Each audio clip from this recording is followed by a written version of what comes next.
Assalamualaikum warahmatullahi wabarakatuh.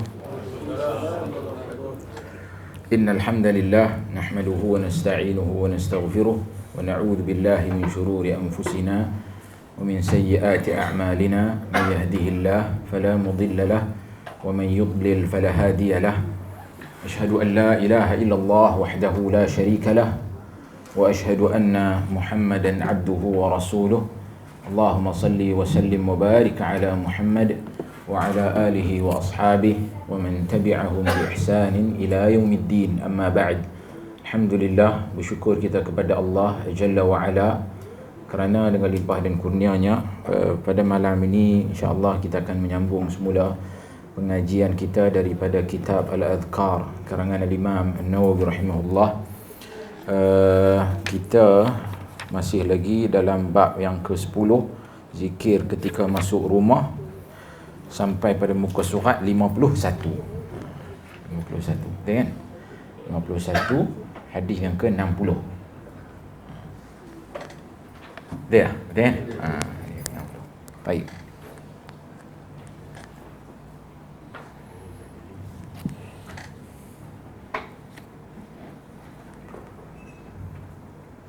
قال الإمام النووي رحمه الله: وروينا عن أبي أمامة الباهلي رضي الله عنه واسمه صدي بن عجلان عن رسول الله صلى الله عليه وسلم قال: ثلاثة كلهم ضامن على الله عز وجل: رجل خرج غازيا في سبيل الله عز وجل فهو ضامن على الله تعالى حتى يتوفاه فيدخله الجنة أو يرده بما نال من أجر وغنيمة.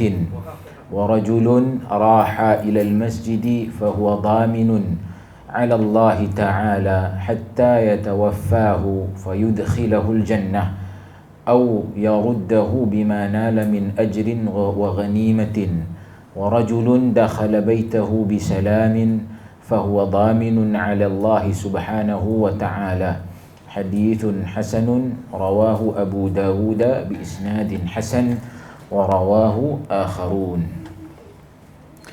طيب, kata Imam An-Nawawi rahimahullah, kami riwayatkan daripada Abu Umamah Al-Bahili, namanya adalah Suday ibn Ajlan. Suday ibn Ajlan dengan sad, dengan sad, bukan Syuday, Suday dengan sad, dengan sad. Suday ibn Ajlan. Daripada Rasulullah sallallahu alaihi wasallam qala, baginda sallallahu alaihi wasallam bersabda: "Thalathatun kulluhum dhaminun 'ala Allah azza wa jalla." Tiga orang yang semuanya mendapat jaminan daripada Allah Subhanahu wa taala. Seorang yang berperang di jalan Allah Subhanahu wa taala, dia mendapat jaminan daripada Allah sampai mati dan dimasukkan ke dalam syurga atau hidup dengan pahala dan rampasan perang yang diperolehinya. Seorang yang pergi ke masjid, dia akan mendapat jaminan daripada Allah Subhanahu wa taala sampai mati dan dimasukkan ke dalam syurga atau hidup dengan pahala, dan harta dunia yang diperolehinya. Dan seorang yang masuk rumah dengan mengucapkan salam, dia mendapat jaminan daripada Allah. So hadis ini syahidnya adalah perkataan Nabi sallallahu alaihi wasallam, rajulun dakhala baitahu bisalamin. Ini sebab dia hadis ni masih dalam bab zikir ketika masuk dalam rumah. Maknanya siapa yang masuk dalam rumah kemudian dia bagi salam, Allah Subhanahu wa taala akan berikan jaminannya. Kemudian kata Imam An-Nawawi, hadithun hasan.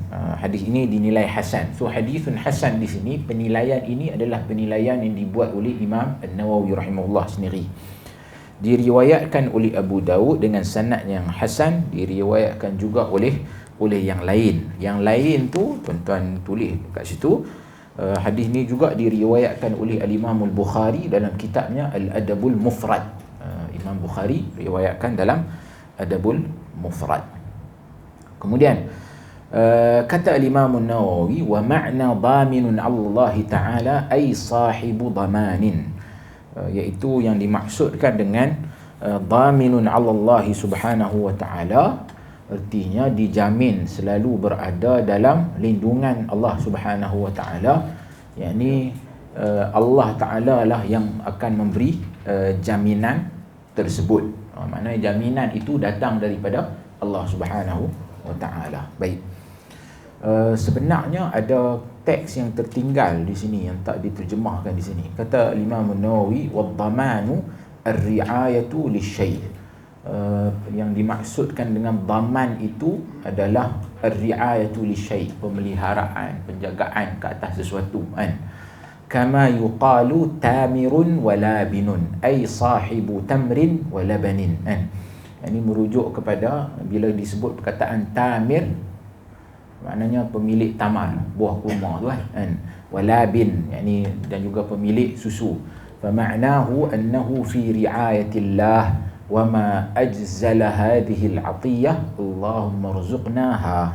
Kemudian kata Imam Nawawi rahimahullah, betapa besarnya, kan, maksudnya adalah kita ni di dalam lindungan Allah. Yang dimaksudkan dengan dhaminun Allah ni, maknanya kita ni di bawah lindungan Allah Subhanahu wa ta'ala. Dan ini kata Imam Nawawi, betapa besarnya anugerah yang telah diberikan. Ya Allah, berikanlah kami anugerahmu ini, kan. Jadi bila Allah Ta'ala kata dia yang jamin kita, kan, kita ni kalaulah di bawah jaminan, polis kata saya jamin keselamatan, maknanya kita ni sentiasa diiringi polis, ada escort kita pergi mana, kita rasa apa? Rasa selamat lah, kan. Itu manusia, kan. Kalaulah Allah Ta'ala kata Allah Ta'ala akan jamin kita, kan. Jadi maknanya jaminan itu datang daripada Allah Azza wa Jalla. Jadi sudah semestinya ini adalah anugerah yang terbesar yang diberikan oleh Allah Subhanahu wa taala. Baik. Kemudian kata Imam Nawawi rahimahullah, wa rawaina an Jabir bin Abdullah radhiyallahu anhuma qala sami'tu an-nabiy sallallahu alaihi wasallam yaqul, kami riwayatkan dari Jabir bin Abdullah, dia berkata, aku mendengar Nabi sallallahu alaihi wasallam bersabda, idza dakhala ar-rajulu baitahu fa dzakara Allah ta'ala 'inda dukhulihi wa 'inda ta'amihi qala asy-syaitan la mabita lakum wa la 'asha'a. Jika seseorang masuk ke dalam rumahnya kemudian menyebut nama Allah ketika masuk dan ketika makan, maka syaitan berkata kepada kawan-kawannya, tidak ada tempat bermalam bagi kamu dan tidak ada pula makan malam. Jadi maksudnya bila kita masuk rumah, kita bagi salam, baca doa yang dianjurkan oleh baginda sallallahu alaihi wasallam. Kita makan pula, kita baca bismillah, kan. Jadi syaitan pun kata, malam ni tak ada lah, tempat tidur kita pun tak ada, makan malam kita pun tak ada, kan. Kemudian dia kata lagi, wa idza dakhala falam yadhkurillaha ta'ala 'inda dukhulihi qala asy-syaitan adraktumul mabit, kan. Bila dia masuk tanpa menyebut nama Allah ketika masuk, maka syaitan berkata, kamu mendapat tempat bermalam. Jadi dia habaq kat kawan-kawan dia, malam ni kita ada, kan, tempat untuk kita bermalam. Wa idza lam yadhkurillaha ta'ala 'inda ta'amihi qala adraktumul mabita wal 'asha'. Dan jika dia tak menyebut nama Allah ketika makan, tadi masuk pun tak menyebut nama Allah, kemudian makan pun tak menyebut nama Allah, maka syaitan kata, malam ni kamu akan mendapat tempat bermalam dan juga makan malam. Dua-dua sekali kita kampui bagi kat dia. Baik. Jadi kemudian kata Imam Nawawi rahimahullah, wa rawaina fi kitab Ibn Sunni. Kami riwayatkan dalam kitab Ibn Sunni. Kitab Ibn Sunni ni macam saya dah sebut sekarang sebelum ni, nama kitab tu Amal Yawm wal Lailah. Amal Yawm wal Lailah. Daripada Abdullah bin Amr bin Al-As. Dia berkata bahawa Rasulullah sallallahu alaihi wasallam kana Rasulullah sallam idza raja'a minan nahari ila baitihi yaqulu, baginda sallallahu alaihi wasallam ketika pulang ke rumah baginda pada siang hari, baginda akan mengucapkan alhamdulillahilladzi kafani wa awani walhamdulillahilladzi at'amani wa saqani walhamdulillahilladzi manna alayya as'aluka an tujirani minan nar.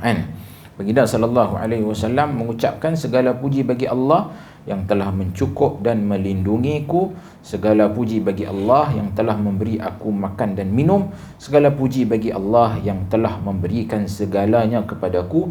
Aku memohon kepadamu untuk melindungiku daripada api neraka. Kemudian kata Imam Nawawi, isnaduhu dhaif, sanadnya dhaif. Dia seperti mana yang disebut oleh Al-Imam Nawawi rahimahullah, kerana dalam sanad hadis ni ada rajulun mubham. Rajulun mubham maksudnya lelaki yang tidak dikenali. Kalau kita lihat analisa Al-Hafiz Ibn Hajar dalam Nataijul Afkar fi takhrij ahadith fil adhkar, kata Al-Hafiz Ibn Hajar, dia kata rawahu Ibn Sunni an rajulin min ahli Makkah.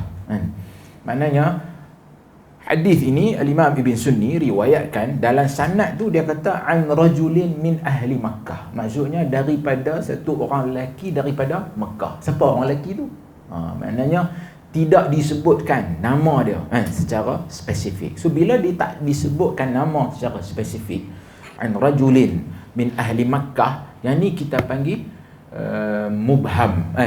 Mubham maksudnya dia tak disebut dia secara spesifik. Kalau dia sebut Ahmad, itu disebutlah juga nama, tapi Ahmad pun masalah juga. Ahmad yang mana satu?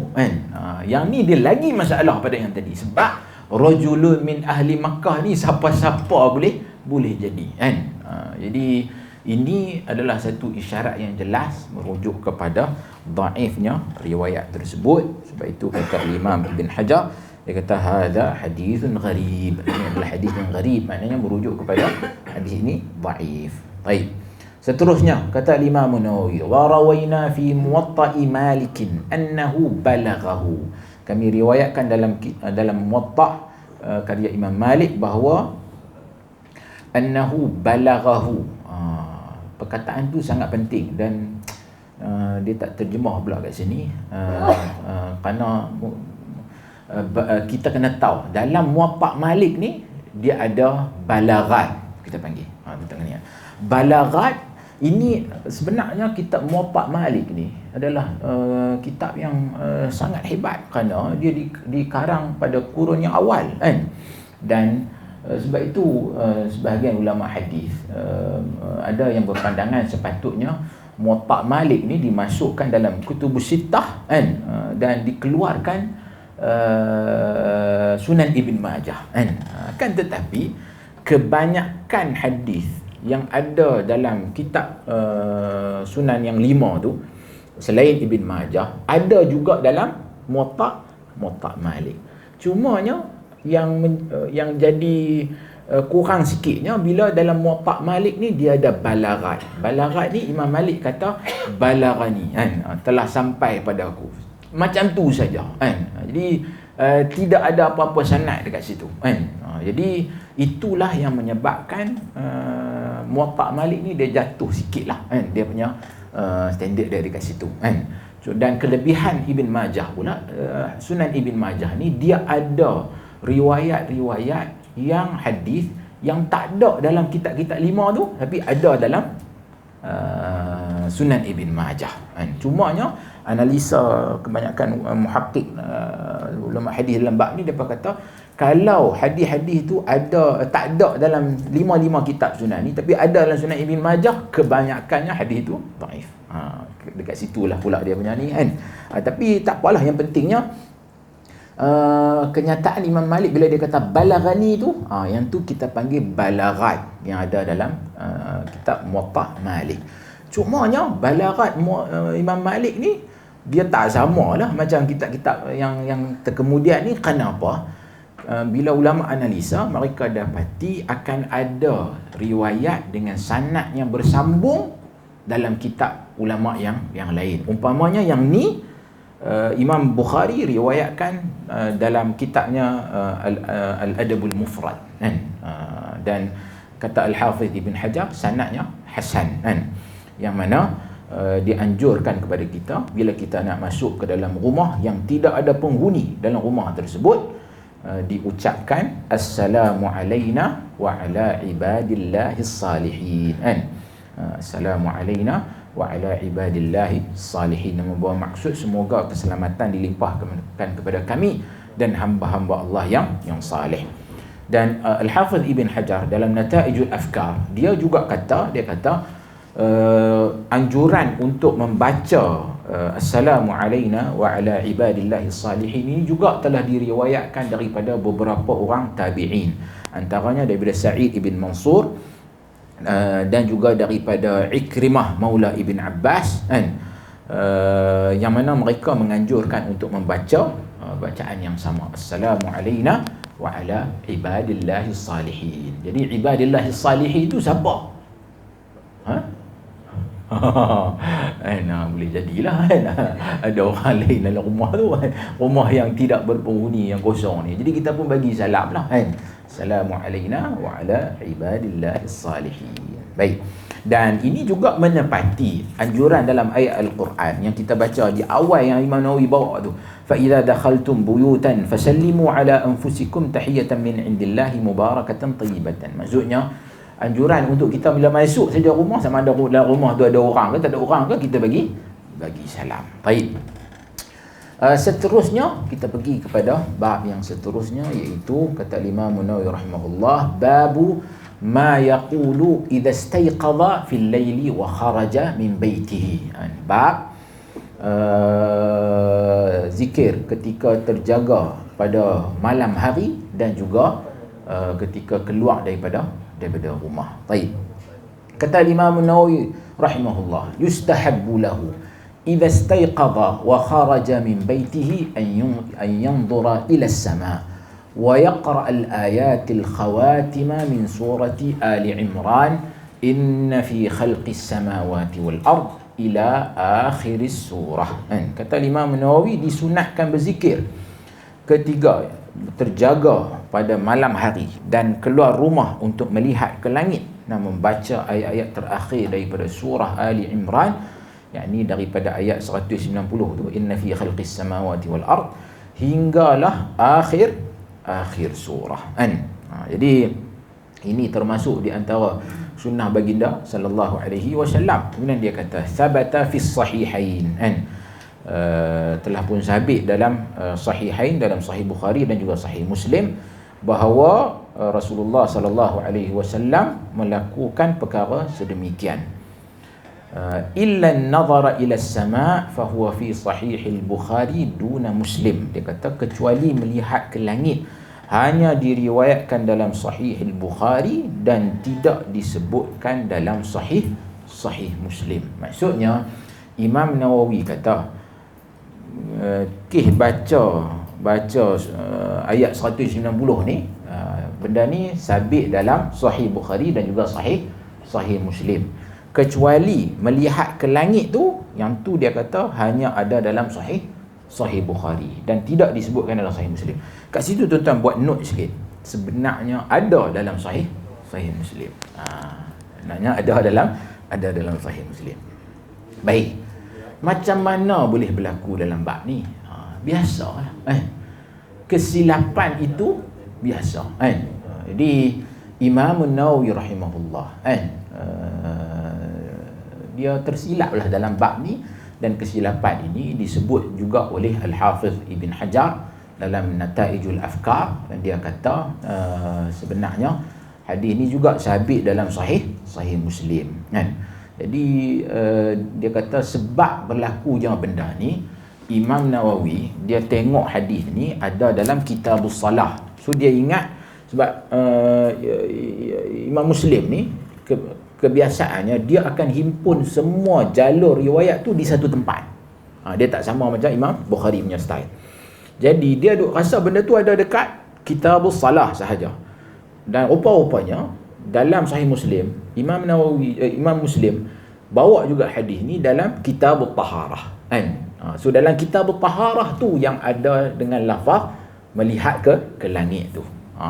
Jadi maknanya ini kesilapan lah. Tapi silap Imam Nawawi ni dalam banyak-banyak ni, dia silap dekat beberapa tempat sahaja, kira okey lah kan. Kalau nak banding dengan kita yang lebih banyak silap berbanding betul kan. Tapi nak habaq kata dia dengan standard imam begitu pun, dia juga terdedah untuk melakukan kesilapan. Dan kita bila menyebutkan, kita kata Al-Imam Nawawi rahimahullah, dia tersilap dalam bab ni, dan kesilapan ini telah dibetulkan oleh Al-Hafiz Imam Ibn Hajar juga kan. Bukan kita kata Imam Nawawi salah dalam bab ni kan. Nampak kan? Dan dengan bila menyebut benda ni, kita mengakui lah kan. Manusia walaupun dia imam, dia tokoh alim yang sangat hebat, tapi dia boleh juga tersilap kan. Jadi sebab saya sebut benda ni sebab ada orang dia sampai tak boleh nak sebut langsung kan. Kita nak kata silap ni tak boleh macam tu, tidak beradab dengan ulama. Kita kata janganlah macam tu kan. Dan dalam dunia akademik ini satu benda yang biasa kan. Menegur kesilapan orang, memperbetulkan, itu satu benda yang normal kan. Tidak menjatuhkan pun kredibiliti kan Imam Nawawi dalam bab ni, sebab macam kita katakan ke benda betul dia lebih banyak berbanding benda-benda yang dia tersilap dalam bab ni. Baik.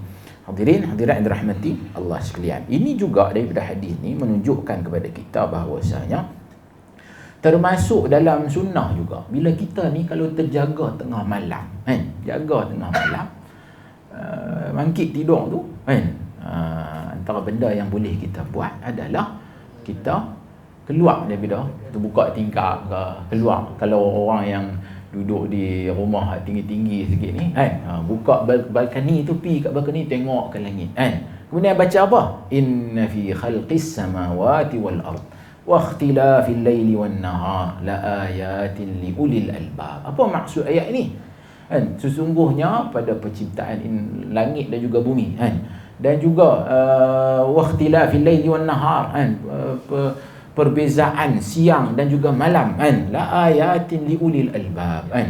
Ini adalah tanda-tanda bagi orang yang berfikir, alladzina yadhkurunallaha qiyaman wa qu'udan wa 'ala junubihim. Tu ciri-ciri ulul albab yang disebutkan oleh Allah Subhanahu wa taala, yakni golongan yang mengingati Allah dalam keadaan berdiri, dalam keadaan duduk, wa 'ala junubihim, berbaring kan,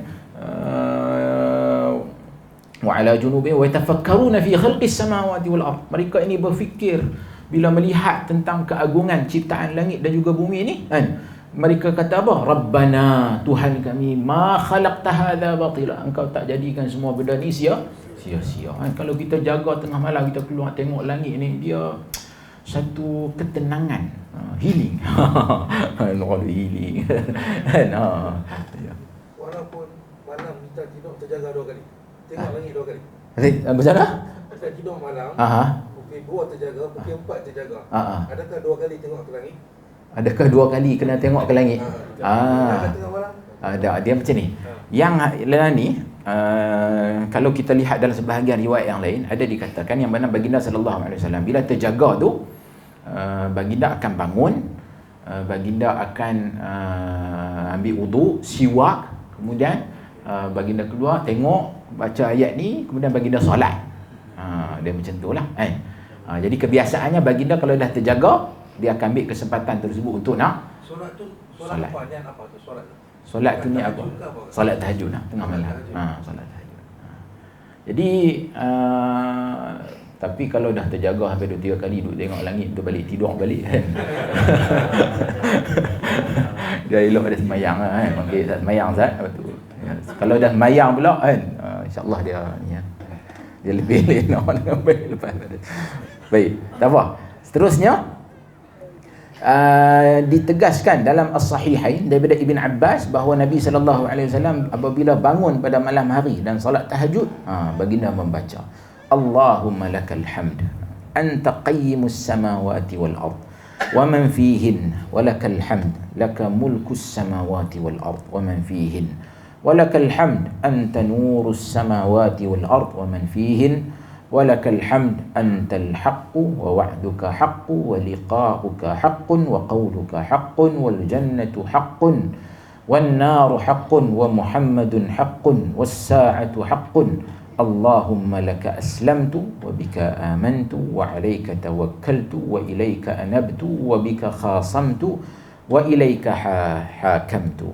Dia kata, ya Allah, bagimu segala pujian, engkau adalah pencipta langit, bumi dan segala isinya. Ya Allah, bagimu segala pujian, bagimu kerajaan langit dan bumi dan segala isinya. Ya Allah, bagimu segala pujian, engkau adalah cahaya langit, bumi dan segala isinya. Ya Allah, bagimu segala pujian, engkau adalah kebenaran, janjimu benar, bertemu denganmu adalah benar, firmanmu benar, syurga adalah benar, neraka adalah benar, Muhammad adalah benar, dan kiamat adalah benar.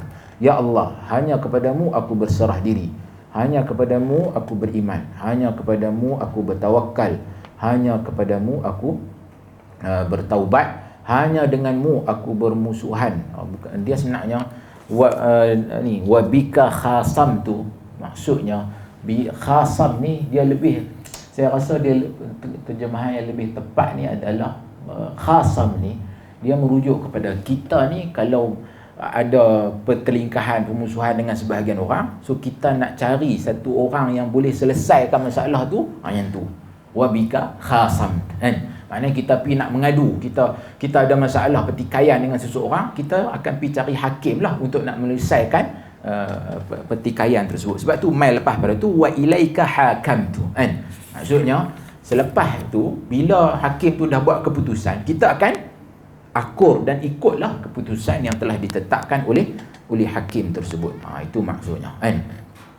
Lepas pada tu barulah dia datang dengan doa, faghfirli ma qaddamtu wa ma akhar, ampunkanlah apa-apa yang telah aku buat sebelum ni, dan wa ma akhar, apa yang aku dah buat lepas ni. Jadi maksudnya saya nak tunjuk pada tuan-tuan, start daripada Allahumma lakal hamd sampailah wa ilaika hakamt.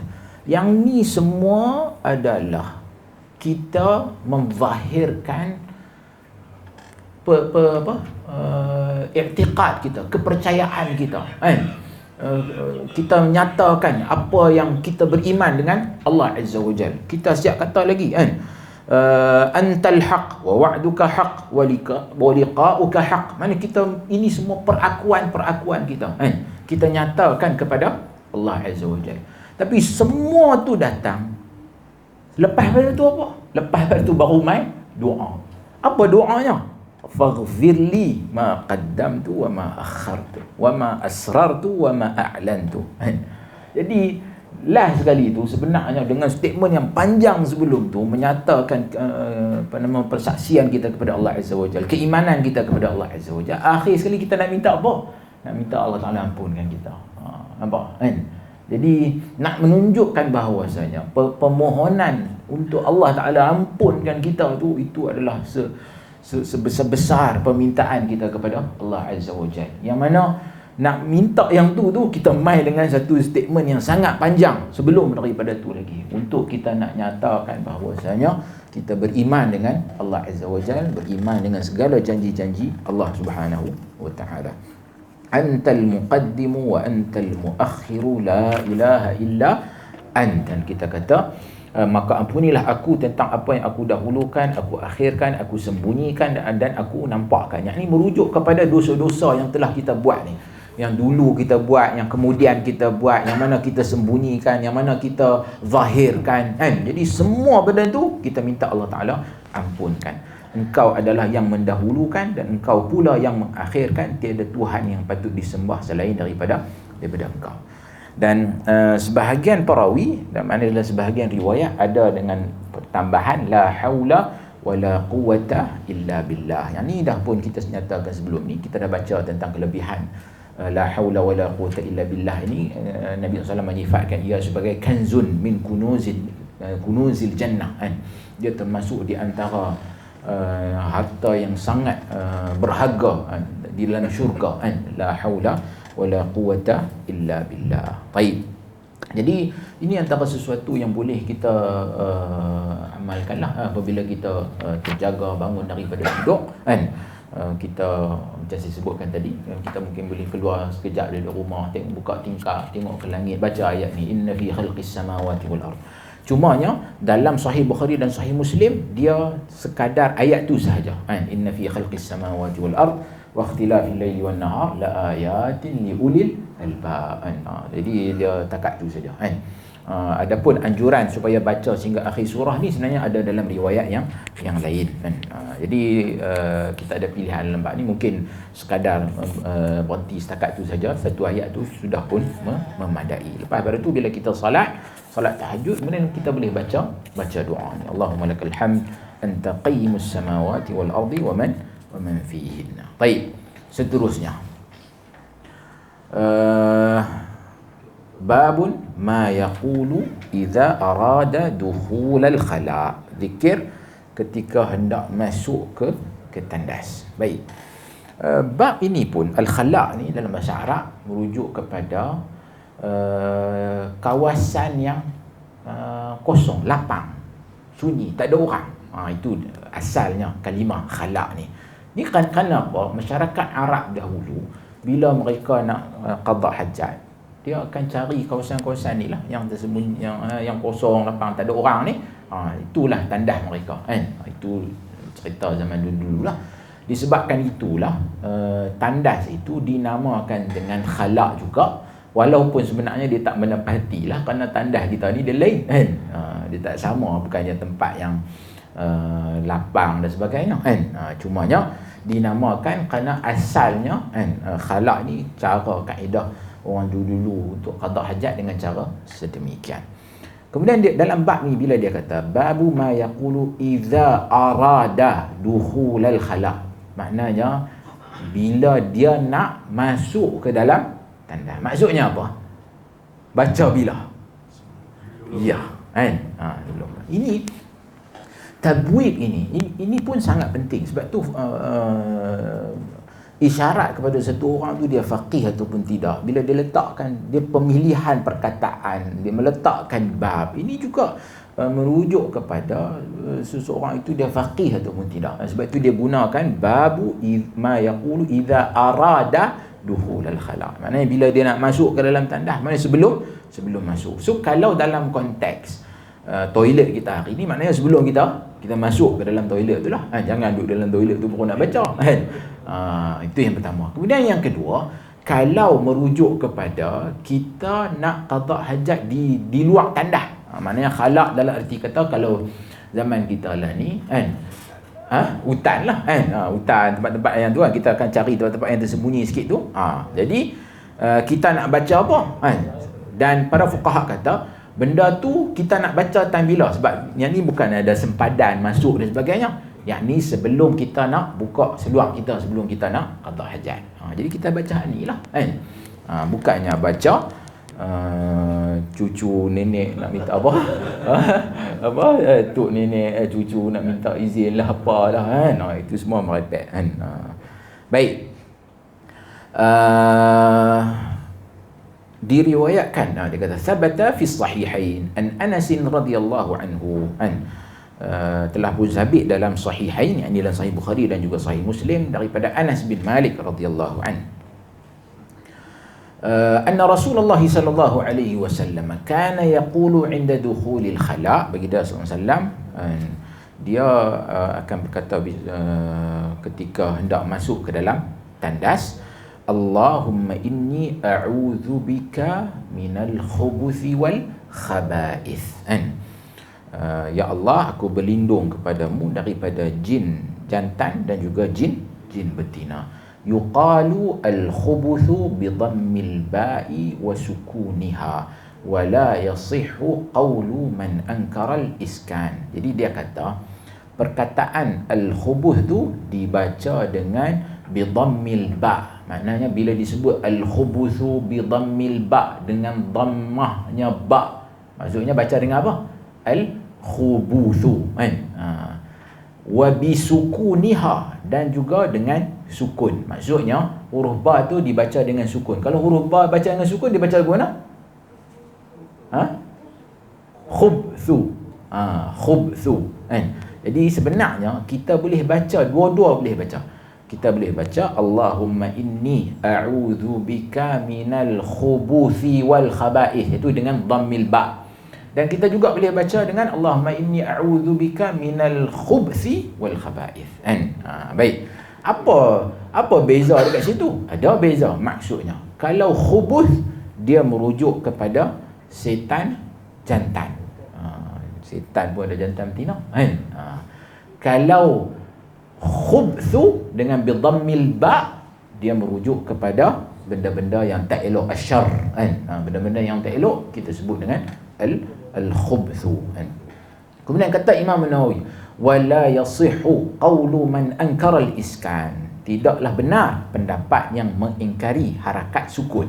Maksudnya adalah, maknanya ini Imam Nawawi macam nak kritik sikitlah orang sebahagian ulama yang kata kalau kita baca dengan al-khubthu tu salah. Sebenarnya dia kata tak salah kan.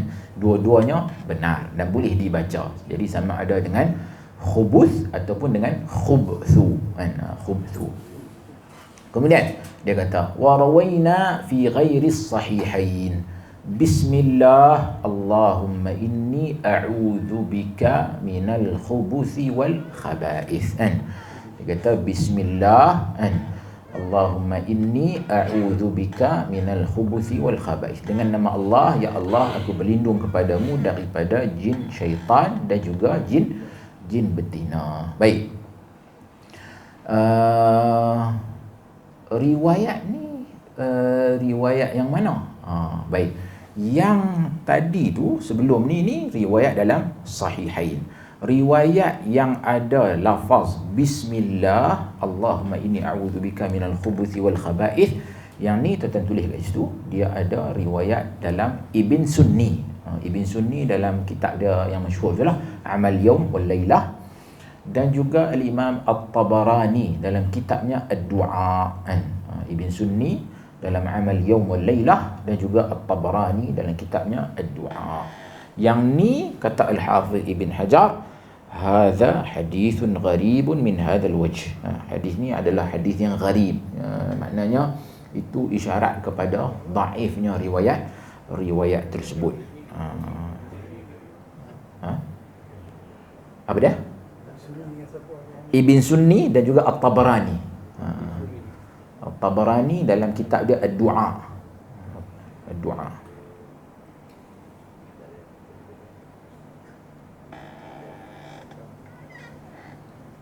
Baik.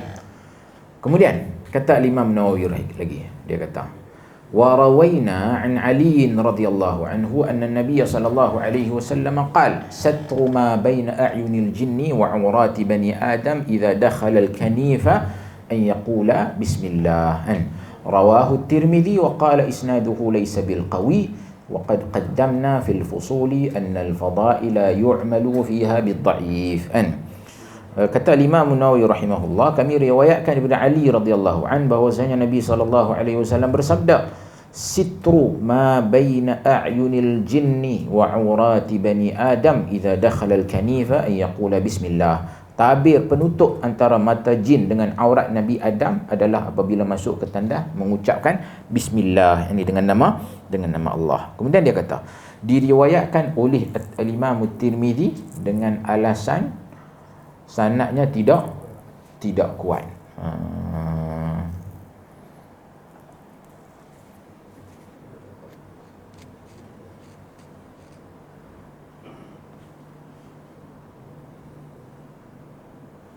Rawahu Tirmidzi.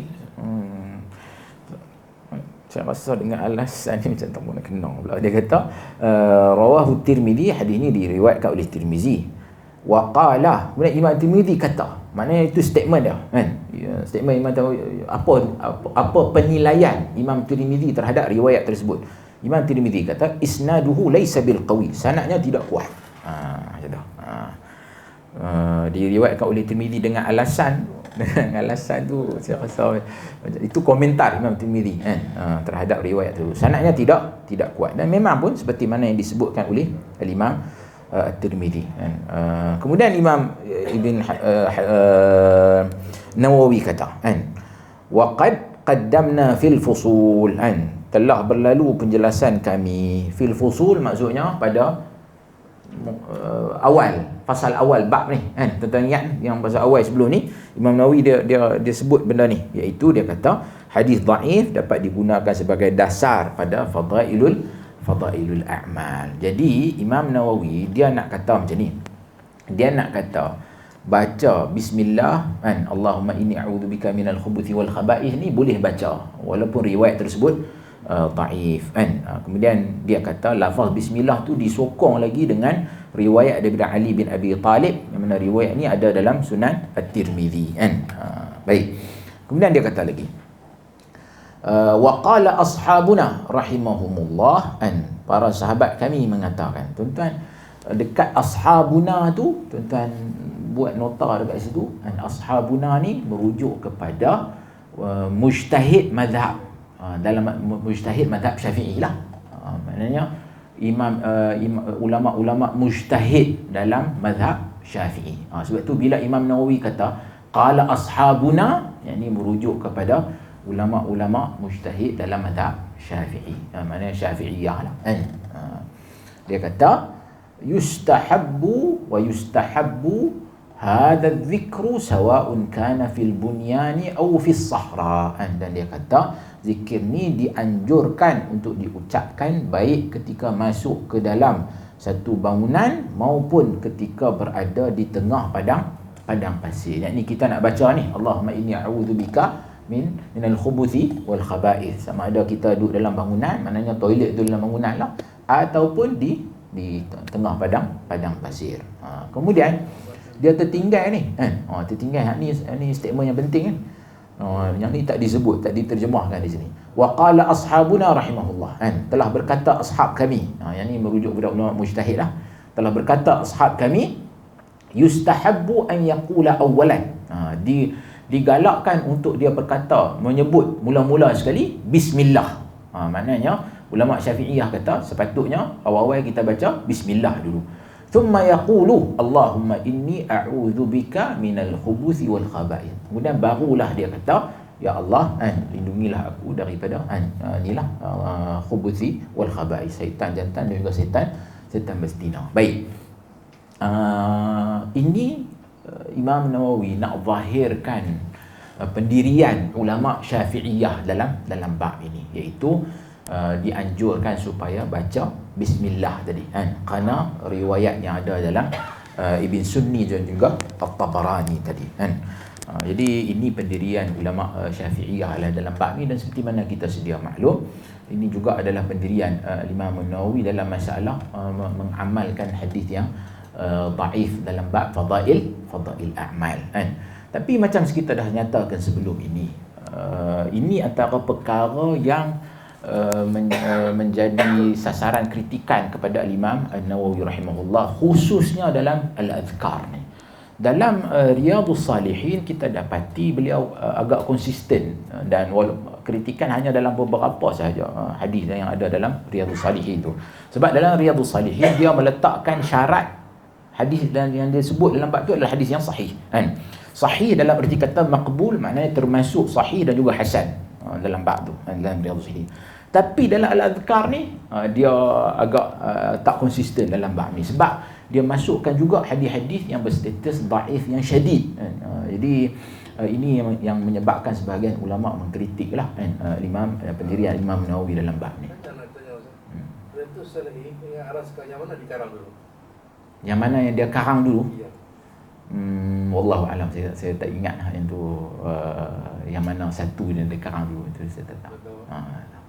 Satu tu padat, satu tu agak Ustaz kata al-askar, jadi yang mana dia karang? Wallahu alam. Tapi dia macam ni, kadang-kala apa yang kita sebut dengan apa yang kita buat, dia akan jadi berbeza. Kadang-kadang kita tak konsisten dalam itu. Tapi ini macam saya sebut awal tadi, biasalah kesilapan itu biasa. Tuan-tuan kalau baca penulisan ilmiah, jurnal ke, tesis ni PhD ke, master ke, di awal tu kita nyatakan metod yang kita pakai bla bla bla bla yang kita buat dalam penulisan ni. Dalam penulisan tu kita akan dapati kita tak konsisten dengan apa yang kita sebut di awal tu. Jadi kadang-kadang berlaku benda-benda seperti ini. Cumanya kita akan dapati statement ini diguna pakai oleh ramai orang untuk nak menghalalkan banyak benda, iaitu hadis dhaif boleh diamalkan dalam fadail a'mal.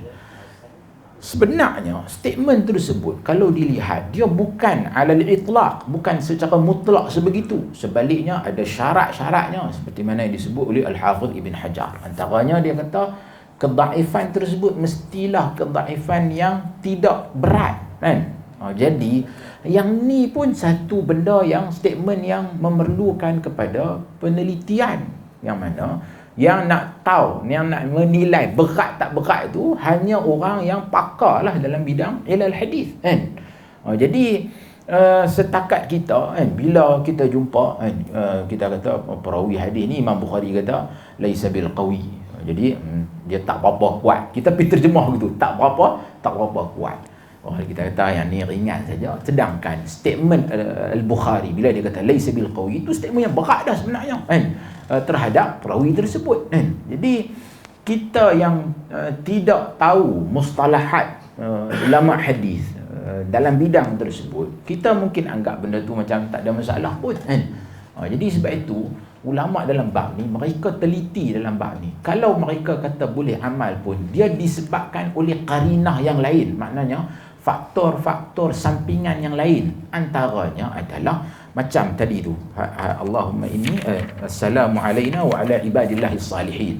Yang tu riwayat tersebut disokong pula oleh anjuran oleh para tabi'in untuk membaca yang tu. Maksudnya riwayat tersebut walaupun tidak datang secara marfu' daripada Nabi sallallahu alaihi wasallam, datang secara balaghat saja, tetapi itu dah satu dah merujuk kepada dhaifnya riwayat tersebut.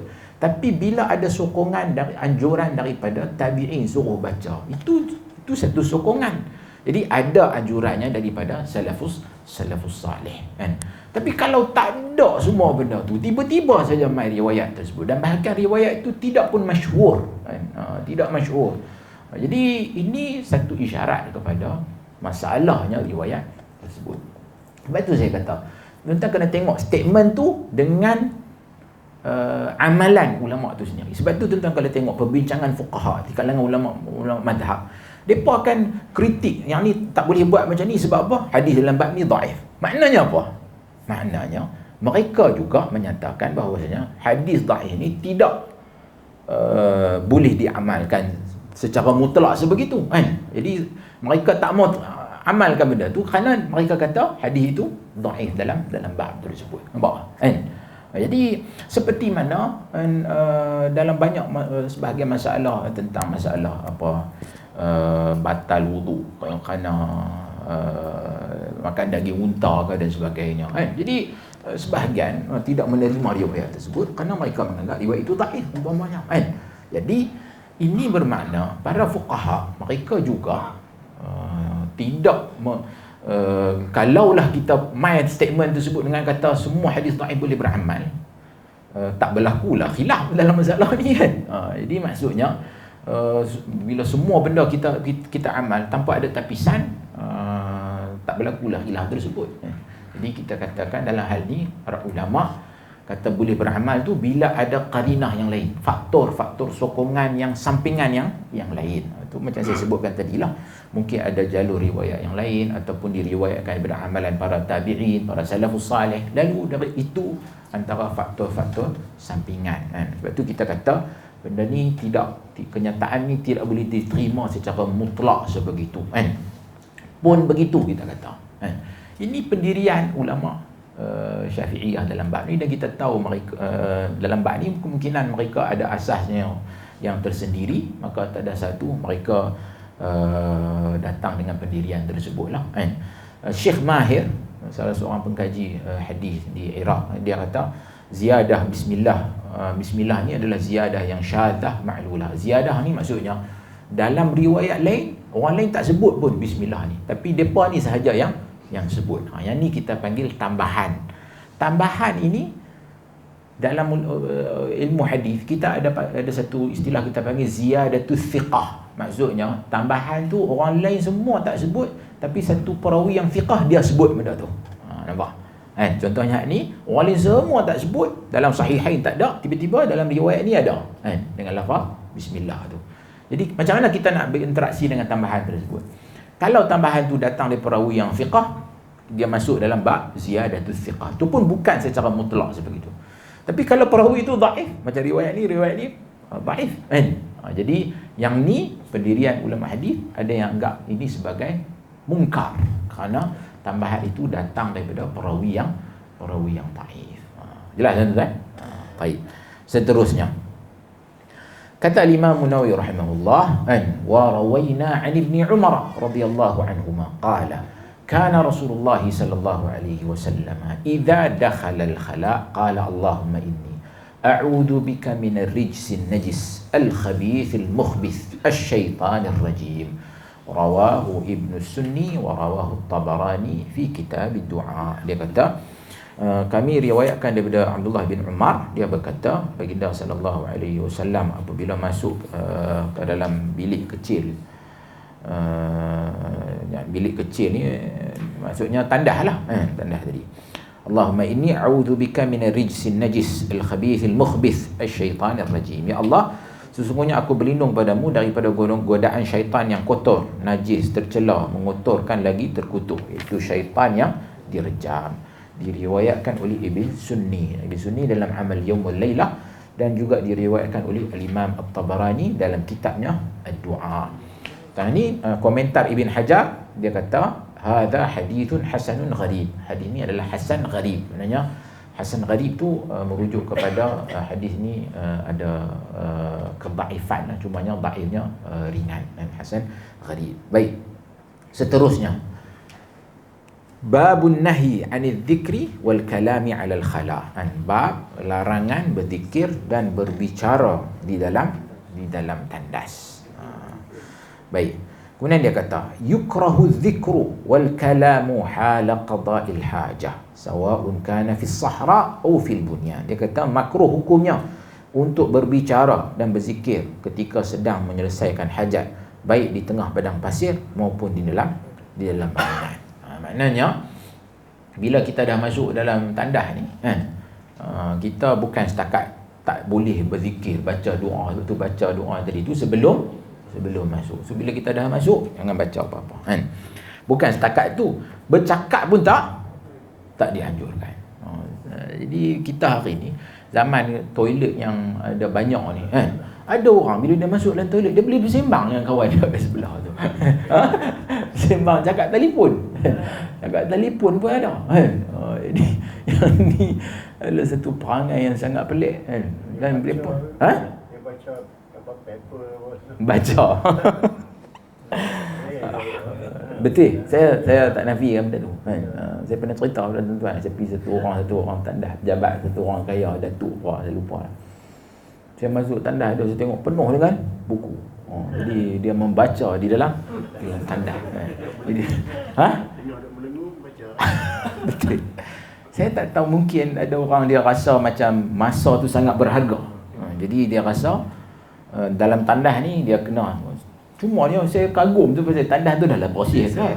Kemudian dia susun buku tu elok-elok dengan majalah semua. Jadi kita rasa macam tak berkena. Buku ni adalah ilmu lah kan. Jadi memanglah bukan buku agama pun kan, buku National Geographic-nya apa ni kan, baguslah juga. Tapi duk baca dalam bilik air ni macam tak apa nak kena. Rokok jadi layan dah kan. Kita sedap sembang dengan orang ni Rokok. Tapi sekarang ni orang bawa phone. Bawa handphone kan. Jadi duk tengok scroll. Dia jadi lama duduk dalam bilik air. Main game. Tapi itu semua lebih baik daripada dia contiang kan. Saya panggil parlimen tandah. Tuan-tuan pernah tengok parlimen tandah? Dalam tandah ni orang politik berdebat dalam tandah. Kau ni kata ni parti hang sekian. Kau ni tulis pula bawah tu orang kata kau ni. Jadi depa berdebat dalam tu. Betul. Last sekali akan ada satu orang, hampa semua ni memang bodoh dah pasal hampa contiang dinding ni. Nampak? Ada. Menarik lah kita kadang tengok ada orang ada masa buat kerja-kerja lagu ni kan. Ya, dia betul-betul juga. Tu saya kata standard pemikiran macam ni teruk sungguh. Dan lebih buruk lagi perangai ni dibuat dalam tandas masjid kan. Ini haula wala quwwata illa billah kan. Tak sepatutnya macam tu lah. Jadi tu sahlah duduk menyembang bila duduk dalam bilik air. Dan dia kata lagi dia kata wasawa'un fi dhalika jami'ul adhkari wal kalam. Dia kata ini berlaku untuk semua bentuk zikir dan juga ucapan. Jadi tuan-tuan masuk dalam tandas dia tegak-tegak sembang-sembang kawan-kawan untuk Zah kan. Kita sembangkan doa. Kan ada orang kadang kita jumpa kenal kan. Duk jumpa sementara tunggu jamban masuk tu dia menyembang kan. Tapi kita nak kata macam mana? Jamban tu hak dia kat mana?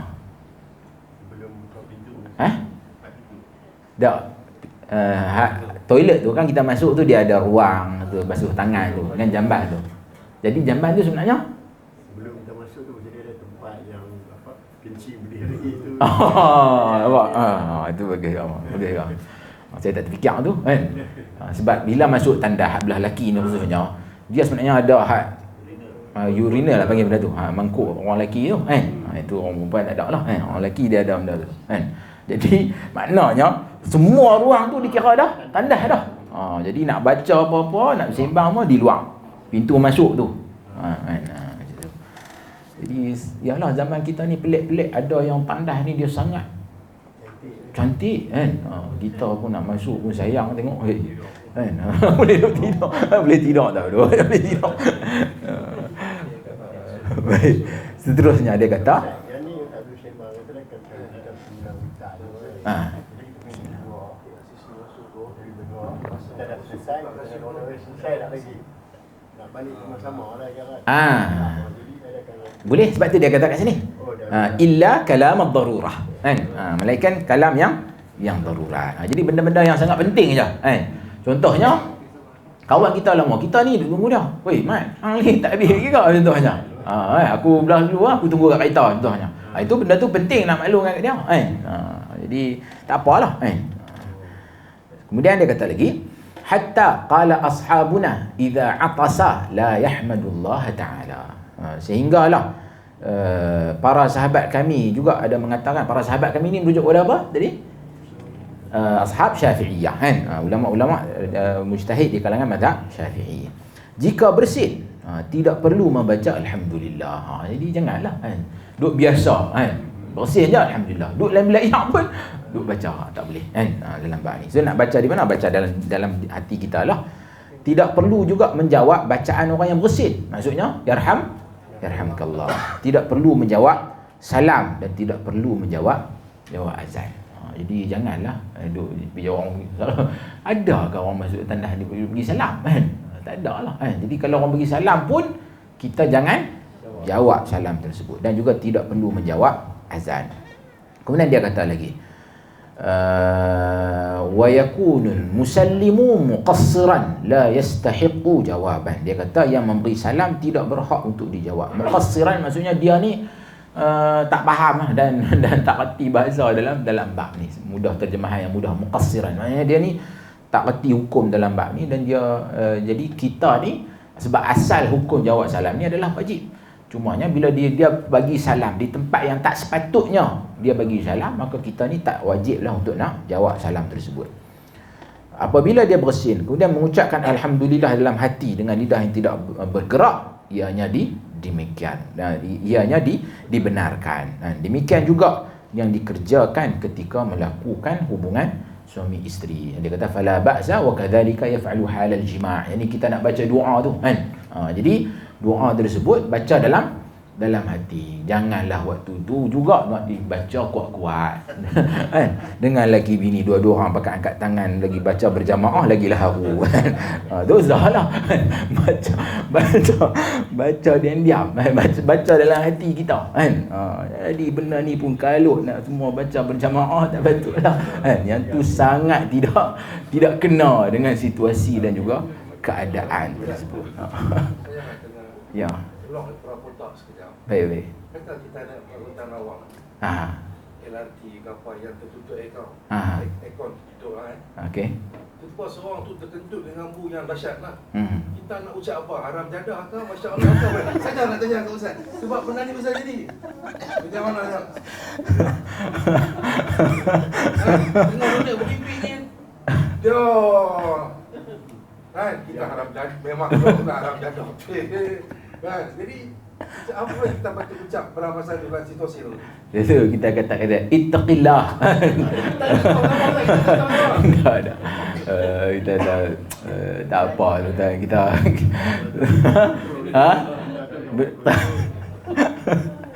Wallahu a'lam tuan-tuan. Dia macam ni, benda-benda ni kadang-kadang susah lah kan. Kita tak tahu situasi dan juga keadaan orang tu kan. Boleh jadi dia duk tahan dah kan, sehingga tidak boleh lagi aku tahan. Apa nama, siapa, Zudin ke apa? Jadi kalaulah begitu keadaannya, dia dah terpaksa nak buat lagu mana kan. Oi tuan-tuan, jangan buat main kan benda-benda ni. Saya tanya ni, Ya. pengalaman kami pergi makan kenduri, kawan makan telur ubui 14 biji, ayat tim 20. Balik naik LRT daripada Setia Wangsa nak pergi Subang Jaya, ada kentut dalam tadi. Tak ada bunyi. Masalah tu pegang besi tu. Duk Jesus Christ pegang 4 kali. Dia kentut pula 4 kali. Yang saya duduk sebelah dia, haram jaga nak haram. Duk bagi lah betul lah. Kan? Habis lah, tak boleh nak fikir dah kan. Dia punya apa dahsyat kan. Tu nak tanya kat Ustaz nak kata apa. Sebenarnya jadi. Ya, macam tu. Tak tahu. Apa kita tak kita tak inna lillahi wa inna ilaihi raji'un. Ini satu musibah kan. Ini satu musibah. Kita kata inna lillahi wa inna ilaihi raji'un. Baik. Wallahu a'lam. Saya tak jumpa lagi kata-kata yang khusus untuk orang kentut ni. Allah. Tapi janganlah duk maki dah, tak baik dah, tak patut. Tak, itu spontaneous, tak boleh Faham, buat faham, orang. faham. Kita Geram. kata orang. Betul. Kan? Dia mesti dia apa kerja ni. Ya? Kita dalam musafir, sampai satu tempat yang tandas dia tandas semua orang, tapi kita nak ambil berwuduk dalam tu. Macam mana tu? Dan kita nak solat, dia ada tempat, dia ada tanah lapang lah, dia buat macam wakaf. Dan tempat ambil wuduk, dia ambil dalam tandas. Jadi, macam mana situasi tu dalam tandas kita nak ambil wuduk, boleh kan? Oh, dalam tandas nak ambil wuduk? Ambil wuduk. Boleh, pada zahirnya boleh, tak ada masalah. Selagi mana kita pastikan kawasan tu bersih secara zahir, sudah boleh je nak ambil wuduk. Tapi tak boleh baca bismillah. Ada baca dalam hati kita je lah. Masa saya pergi Indonesia kawan kan. Ya. Semayang, luang tanah lapang. Luar? Ambil wuduk dalam tandas. Semayang di luang tanah lapang. Oh, dia punya R&R dia macam tu. Dia tak ada R&R ni lah. Itulah. Sebab itu alhamdulillah tuan-tuan, kalau tengok di Malaysia ni kita dalam bab tu kita cukup bagus lah dalam bab tu. Hatta kalau tuan-tuan dulu saya tak pasti lah ni. Dulu di Arab Saudi pun kawasan tu tak urus dengan baik lah kan. Tak sama macam kita. Ya. Stesen minyak ada apa? Siap dengan musala, tempat ambil wuduk. Dulu masa mula-mula saya pergi ada. Ya. Sebab tu orang kerap pergi lah ni ya. Masya-Allah. Okey. Baik, kemudian dia kata wal kalamu bihadha kullihi makruhun karahata tanzihin wala yahrum. Dia kata hukum makruh ini adalah makruh tanzih dan tidak diharamkan. Dan kita tahu dalam mazhab Syafi'i ini dia ada makruh tanzih dan juga makruh tahrim. Makruh tanzih, makruh yang ringan. Makruh tahrim adalah makruh yang berat, yang mendekati haram. Apabila dia bersin, kemudian mengucapkan alhamdulillah dalam hati dengan lidah yang tidak bergerak, ianya dibenarkan. Demikian juga yang dikerjakan ketika melakukan hubungan suami isteri yang tadi inilah. Kemudian dia kata, kami riwayatkan daripada Ibn Umar marra rajulun bin Nabi sallallahu alaihi wasallam wa huwa yabul fasallama alaihi falam yurd alaihi. Seorang lelaki datang bertemu Nabi sallallahu alaihi wasallam sementara baginda sedang buang air kecil. Dia mengucapkan salam dan baginda tidak menjawab salamnya. Ini diriwayatkan oleh Muslim di dalam sahihnya. So inilah dalil yang menunjukkan bahawasanya bila kita dalam situasi tersebut kita tak wajib jawab salam. Dari Muhajir ibn Qunfudh, dia berkata, aku menghadap Nabi SAW yang sedang buang air kecil. Aku mengucapkan salam kepada baginda, namun baginda tidak menjawab salamku sehingga baginda selesai berwuduk.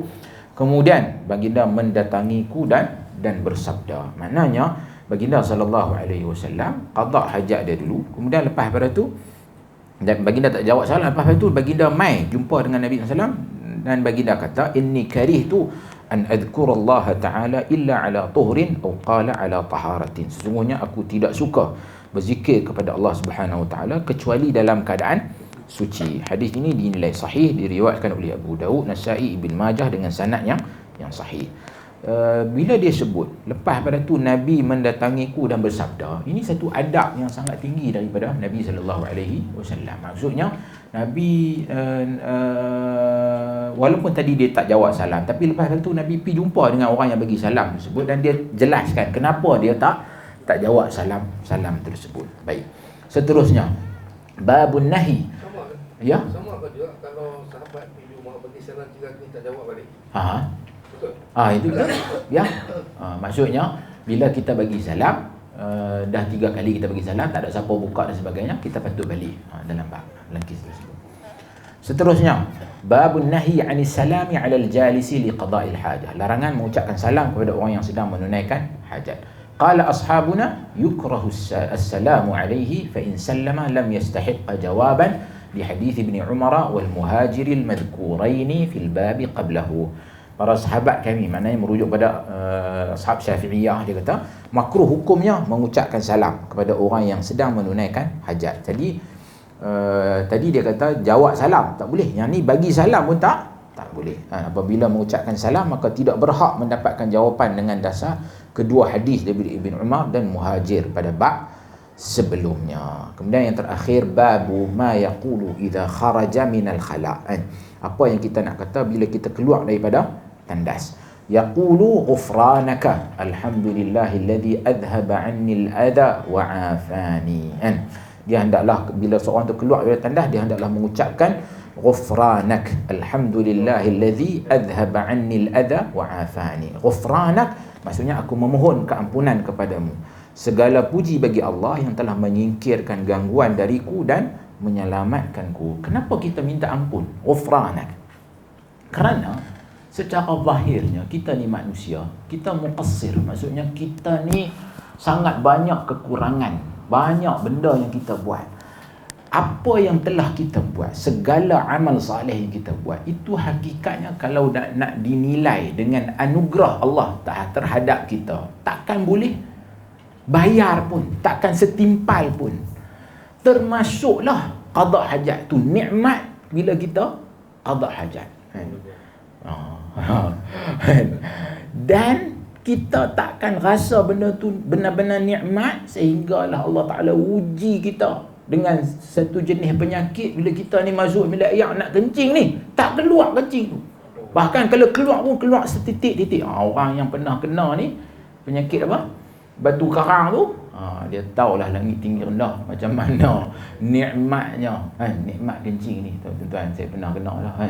Alhamdulillah tuan-tuan, dia punya azab dia kan. Sakit pinggang ni berguling-guling kan. Saya mula-mula saya tak tahu pasal apa yang sakit ni. Sakit yang amat. Pergi hospital tu habaq dia cucuk lah apa sekalipun.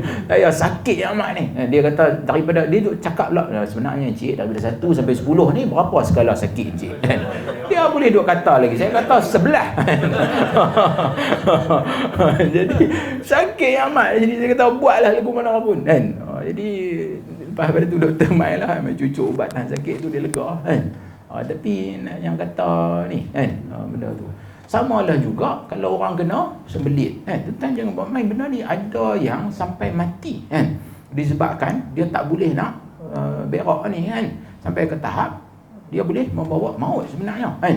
Kalau tak di ni khususnya kepada kanak-kanak kan. Jadi sebab itulah ini satu anugerah. Maknanya bila kita selesai tu kita mohon ampun kepada Allah. Mohon ampun kerana apa? Kerana kita ni tak mampu nak balas kan anugerah yang Allah Ta'ala bagi kepada kita, walaupun setelah kita usaha nak melakukan amal salih. Baik. Kemudian dia kata lagi warawan Nasa'i wa Ibnu Majah baqiyahu kan.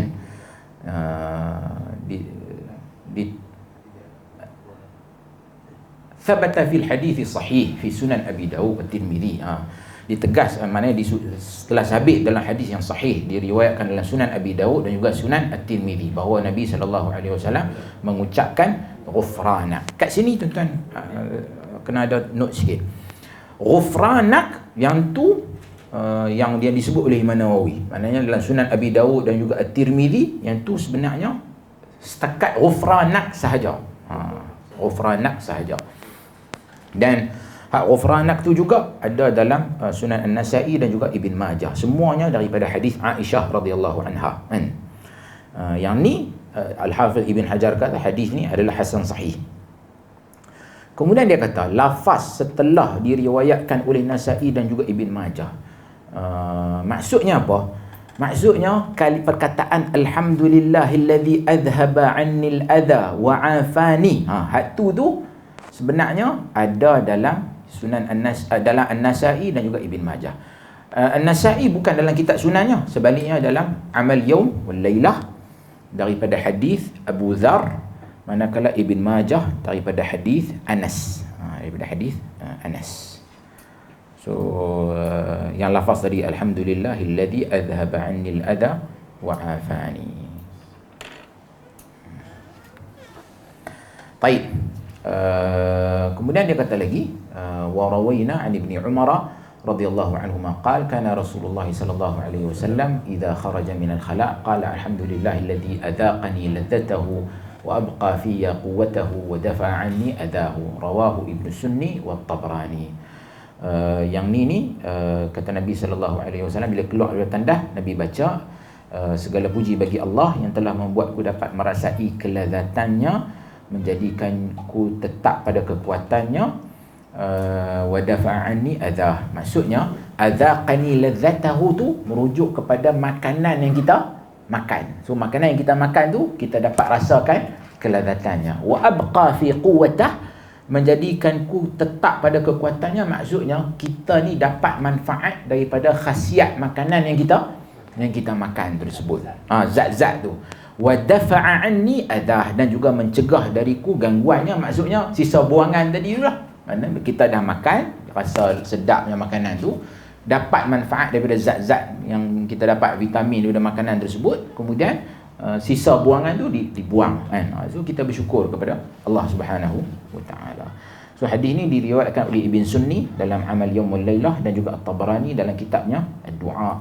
Kata Al-Hafiz Ibn Hajar, hadza hadithun gharib. Hadis ni adalah hadis yang gharib. Fa fi sanadi dha'fun wa inqita'. Pada sanadnya ada kedhaifan dan juga sanad dia terputus. Jadi ini juga isyarat kepada dhaifnya riwayat tersebut. Baik. Hadirin hadirat dirahmati Allah sekalian, kita dah selesai. Kita tuan-tuan tandalah kat situ. InsyaAllah kita akan sambung pada kelas yang akan datang. Hari ni berapa bulan tu? 8.